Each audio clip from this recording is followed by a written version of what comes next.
हाथी और चींटी की कहानी 500 शब्दों में। संदेश, अहंकार का अंत और साहस की जीत। बहुत समय पहले की बात है, एक घना जंगल था जहां सभी जानवर खुशी खुशी रहते थे। उसी जंगल में एक बहुत ही विशाल और बलशाली हाथी रहता था। उसका शरीर इतना बड़ा था कि जब वह चलता तो जमीन कांपती। लेकिन दुर्भाग्यवश वह हाथी बहुत घमंडी था। हाथी को अपनी ताकत पर बहुत घमंड था।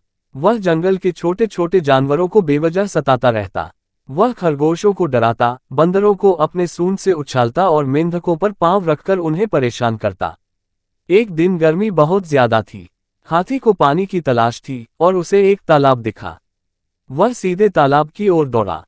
उस तालाब के किनारे कई चींटियां पानी पी रही थीं। हाथी ने बिना ध्यान दिए अपने भारी पांव से चलना शुरू किया और कई चींटियों को कुचल डाला। एक छोटी सी चींटी किसी तरह बच गई, लेकिन वह बहुत दुखी और क्रोधित हुई। उसने हाथी से कहा, तुम इतने बड़े हो और फिर भी छोटे प्राणियों का ख्याल नहीं रखते। तुम्हें अपने घमंड की सजा मिलेगी। हाथी हंसते हुए बोला, तू क्या करेगी, छोटी सी चींटी? मुझसे कोई नहीं लड़ सकता। चींटी चुपचाप वहां से चली गई, लेकिन उसने ठान लिया कि वह घमंडी हाथी को सबक जरूर सिखाएगी।